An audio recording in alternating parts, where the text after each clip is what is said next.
রাজ্যে বিজেপি সরকারের কাজের বিস্তারিত ব্যাখ্যা দিলেন উত্তরবঙ্গ উন্নয়ন মন্ত্রী নিশীথ প্রামাণিক। স্থলে এই কার্যালয় এবং এই মন্দিরের আমরা উদ্ঘাটন করেছিলাম, কিন্তু দেখা যায় 2021 সালের পরে যখন কোস্টাল ভায়োলেন্স হচ্ছিল, তখন আমরা যে কথা সবসময় বলে থাকি যে নদীর ওপারের কথা, সেই নদীর ওপার থেকে কিছু ভদ্রলোক তারা লাঠি ছোটা নিয়ে এসে আমাদের কার্যালয়, আমাদের মন্দির সব কিছু ভেঙে দিল। তো আমরা সত্যি আমরা ভীষণ, সেই দিনটা আমাদের কাছে যেমন দুঃখের ছিল, সেরকমই আমরা নিজেদেরকে অসহায় মনে হচ্ছিল। আর আজকে মানুষের আশীর্বাদে আমরা যখন আবার আমরা ফিরে আসতে পেরেছি, আমরা সরকার তৈরি করতে পেরেছি, পশ্চিমবঙ্গে সুশাসন স্থাপন করতে পেরেছি, সেই সময় দাঁড়িয়ে মানুষের যে আবেগ ছিল সেই ভেঙে দেওয়া কার্যালয়কে পুনর্নির্মাণ, সেই পুনর্নির্মাণ আমরা করতে সক্ষম হয়েছি। আমাদের এই ওয়ার্ডের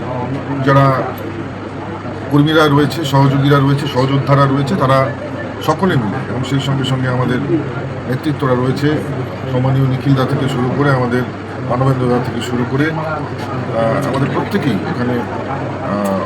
উপস্থিত যেমন আছে, তেমনি কার্যালয় তৈরি করবার পেছনে প্রত্যেকেরই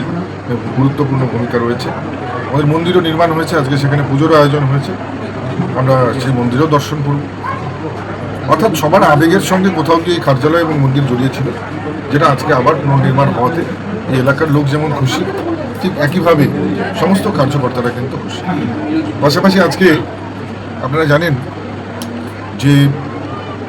ভারতীয় জনতা পার্টির সরকার, সেই সরকার তৈরির 100 দিন পূর্ণ হলো। এই 100 দিনের মধ্যে যেমন আমাদের অনেক কিছু আমরা অ্যাচিভ করতে পেরেছি, যেমন নতুন অনেক কাজ,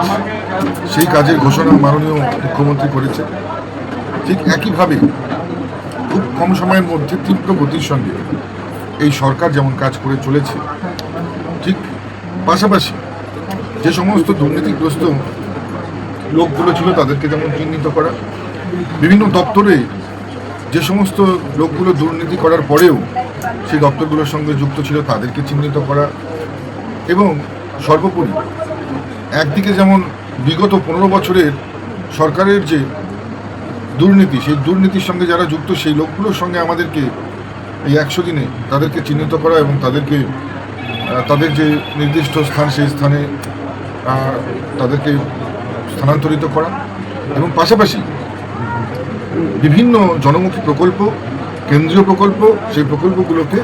বাস্তবায়িত করা। আপনারা জানেন যে বিবিজি রামজির কাজ